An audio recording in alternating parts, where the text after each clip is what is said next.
ഈശാവാസ്യോപനിഷത്തിലെ 17-ാം മന്ത്രം.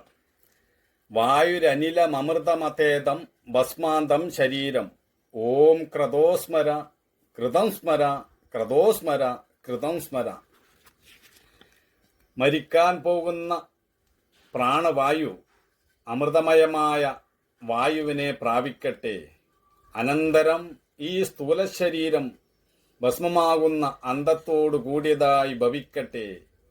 സങ്കല്പരൂപിയായ അലയോ മനസ്സേ, ബ്രഹ്മപ്രതീകമായി ഇതുവരെ ഉപാസിച്ചിട്ടുള്ള ഓങ്കാരത്തെ ഓർക്കുക.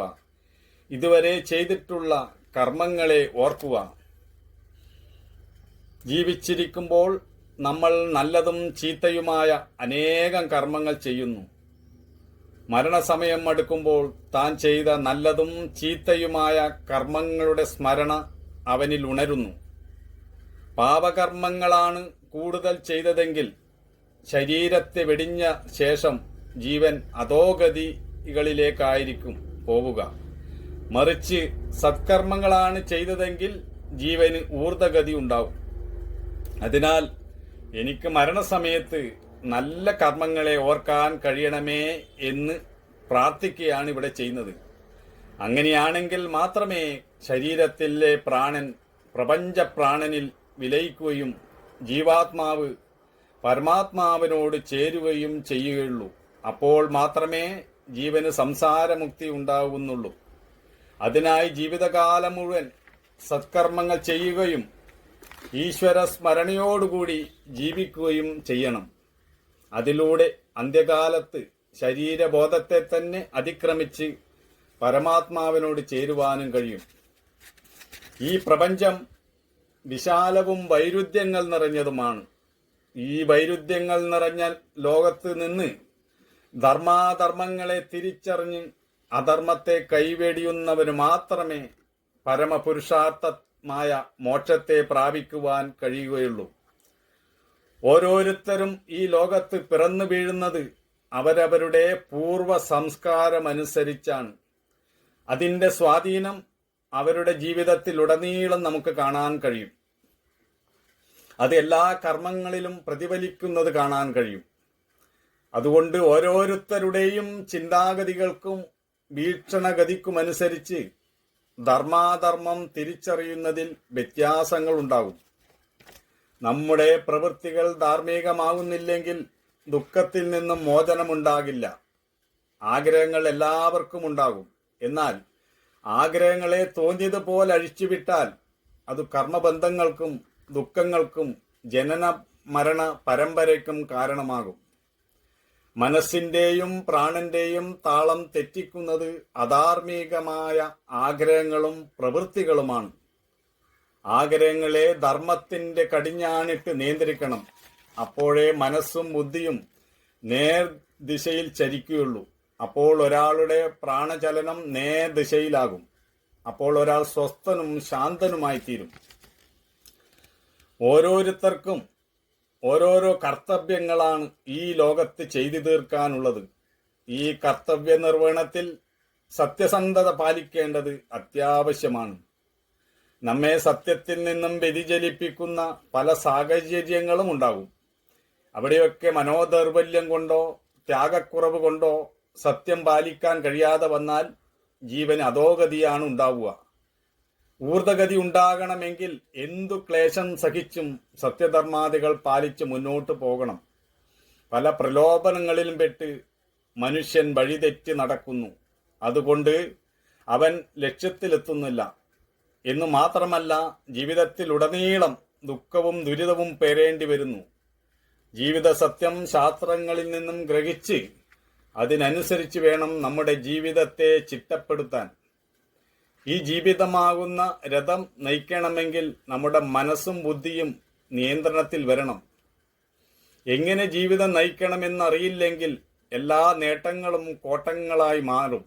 അന്ത്യത്തിൽ മനസ്സും പ്രാണനും ബുദ്ധിയും എല്ലാം താളം തെറ്റിയ നിലയിൽ അസ്വസ്ഥതയുടെ കൊടുമുടിയിൽ എത്തി നല്ല മരണം പോലും ലഭിക്കാതെ ജീവൻ അധോഗതിയെ പ്രാപിക്കുന്നു.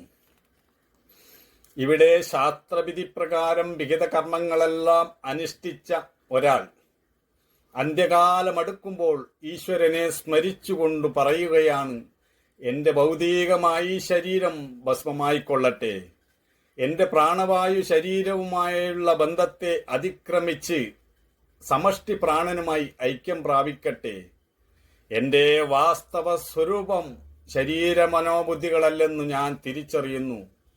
ജീവിതകാലം മുഴുവൻ ഈശ്വര സ്മരണയിൽ കഴിഞ്ഞ ഒരാൾക്ക് മരണസമയത്ത് ഈ പ്രാർത്ഥന ചെയ്യാൻ കഴിയുകയുള്ളൂ.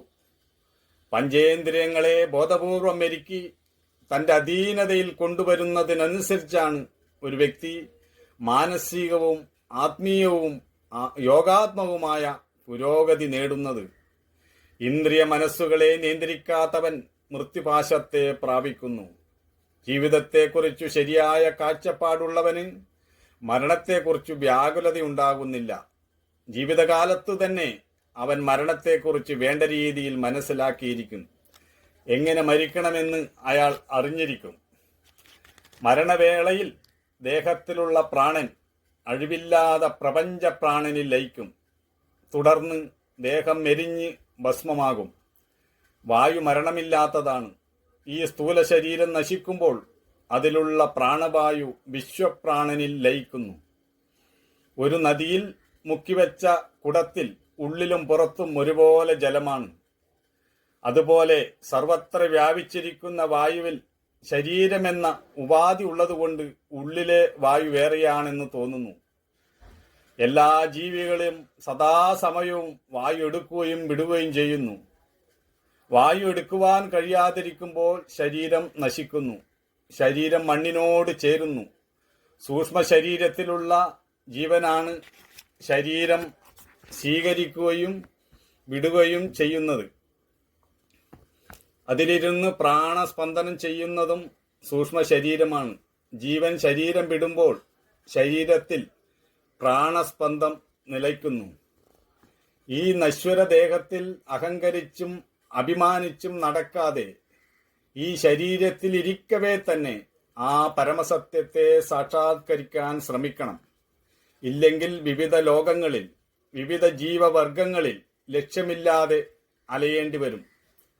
സാധാരണഗതിയിൽ ഒരാൾ മരിക്കുമ്പോൾ അയാളുടെ ഭൗതിക ശരീരം മാത്രമാണ് നശിക്കുന്നത്.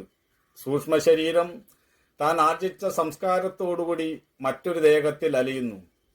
ഒരു യോഗി മരണസമയത്ത് പരിപൂർണമായും ബോധവാനായി നിലകൊള്ളുന്നു. ഒരു യോഗി വാസ്തവത്തിൽ മരിക്കുന്നില്ല. താൻ മരണരഹിതനാണെന്ന് അയാൾക്കറിയാം. അദ്ദേഹം നമ്മൾ പഴയ വസ്ത്രങ്ങൾ ഉപേക്ഷിക്കുന്നത് പോലെ തൻ്റെ ശരീരത്തെ ഉപേക്ഷിക്കുന്നു. ജീവൻ വാസ്തവത്തിൽ സ്വതന്ത്രനാണ്. എന്നാൽ ശരീരവുമായി താതാത്മ്യത്തിലായതിനാൽ ജീവൻ തടവറയിലായിരിക്കുകയാണ്. ശരീരവുമായുള്ള അള്ളിപ്പിടുത്തത്തിൽ നിന്നാണ് എല്ലാ ദുഃഖവും ഭയവും ഉണ്ടാകുന്നത്. ഈ ശരീരബോധത്തിൽ നിന്നും പുറത്തു കടക്കാനാവുമെങ്കിൽ അയാൾ അപരിമേയനായി തീരുന്നു. ശരീരമാണ് നമുക്ക് പരിധി കൽപ്പിക്കുന്നത്. ശരീരത്തിന്റെ നശ്വരതയെ മനസ്സിലാക്കുക. ശരീരം മരണമുള്ളതാണെന്ന് ഓരോ നിമിഷവും ഓർക്കുക. ശരീരത്തിൻ്റെയും അതിൻ്റെ യാഥാർത്ഥ്യത്തെയും തിരിച്ചറിയാൻ കഴിഞ്ഞാൽ അപ്പോൾ ശരീരവുമായുള്ള നമ്മുടെ താതാത്മ്യം കുറയും. ശരീരവുമായി കൂടുതൽ താതാത്മ്യത്തിലാകുമ്പോൾ ഉത്കണ്ഠകളും പിരിമുറുക്കങ്ങളും സംഘർഷങ്ങളും കൂടിക്കൊണ്ടിരിക്കും. അനന്തമായ ആകാശത്തെ പരിമിതമായ ഒരു കുടത്തിൽ ഒതുക്കാൻ സാധിക്കുമോ? ഒരിക്കലും സാധ്യമല്ല. അതുപോലെ നമ്മുടെ യഥാർത്ഥ സ്വരൂപം യാതൊരു പരിധിയുമില്ലാത്തതാണ്. എന്നാൽ അജ്ഞത കാരണം പരിമിതി ജീവിക്കുവാൻ നാം നിർബന്ധരായിരിക്കുന്നു. ആ അനന്തതയുമായി ഒന്നായി തീരാത്തിടത്തോളം മറ്റൊന്നുകൊണ്ടും നമ്മുടെ വ്യത അവസാനിക്കില്ല. അതുകൊണ്ട് ശരീരത്തെ പോഷിപ്പിച്ചുകൊണ്ടിരിക്കുന്നിടത്തോളം മരണഭയവും നമ്മെ വിട്ടുമാറില്ല.